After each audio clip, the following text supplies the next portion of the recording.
តើពេលណាទើបបងប្អូនចេះវិចប់សម្រាប់ឲ្យបានត្រឹមត្រូវ ដើម្បីឲ្យរាជធានីភ្នំពេញរបស់ពួកយើងកាន់តែស្រស់បំព្រងនិងជាសហគមន៍មួយដែលមានផាសុកភាពសម្រាប់មនុស្សគ្រប់រូបសូមបងប្អូនមេត្តាចូលរួមបញ្ចេញសម្រាមឲ្យបានត្រឹមត្រូវមុននឹងបញ្ចេញសម្រាមសូមសម្រិតទឹកចេញឲ្យអស់រួចត្រូវញែកសម្រាមជាពីរប្រភេទគឺសម្រាមសើមនិងសម្រាមស្ងួតសម្រាមស្ងួតមានដូចជាផ្លាស្ទិកជ័រសម្បកដបស្នោក្រដាសឡាំងជាដើមដែលត្រូវដាក់ក្នុងថង់ពណ៌សរីឯសម្រាមសើមមានដូចជាសំណល់សរីរាង្គសំណល់ផ្ទះបាយផ្លែឈើផ្កាត្រូវច្រកក្នុងថង់ពណ៌ខ្មៅសម្រាមទាំងអស់ត្រូវវេចខ្ចប់និងចងមាត់ឲ្យបានជិតល្អរួចយកទៅដាក់ក្នុងថង់សម្រាមឲ្យបានត្រឹមត្រូវក្រៅពីការបញ្ចេញសម្រាមឲ្យបានត្រឹមត្រូវបងប្អូនក៏ត្រូវមានកាតព្វកិច្ចចូលរួមបង់ថ្លៃសេវាប្រមូលសម្រាមឲ្យបានទៀងទាត់ជារៀងរាល់ខែផងដែរបងប្អូនអាចធ្វើការបង់ប្រាក់តាមបញ្ចូលវេប្រាក់នានាឬបង់ថ្លៃសេវាតាមរយៈ app ធនាគារផ្សេងៗក៏បានដោយគ្រាន់តែចូលទៅកាន់ app ធនាគាររបស់លោកអ្នកបន្ទាប់មកជ្រើសរើសទូទាត់ឬបង់ប្រាក់រួចជ្រើសរើសទឹកភ្លើងនិងសម្រាមបន្ទាប់មកទៀតសូមជ្រើសរើសសហគ្រាសគ្រប់គ្រងសម្រាមសំណល់រឹងទីប្រជុំជនរាជធានីភ្នំពេញរួចបញ្ចូលលេខអតិថិជនដែលមានក្នុងវិក័យប័ត្រភ្លើងនោះលោកអ្នកនឹងឃើញចំនួនទឹកប្រាក់ដោយស្វ័យប្រវត្តិជាចុងក្រោយលោកអ្នកគ្រាន់តែចុចទូទាត់ជាការស្រេច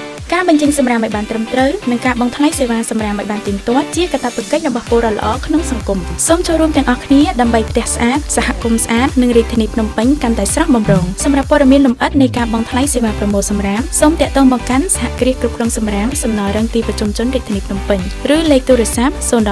646 222 086 646 222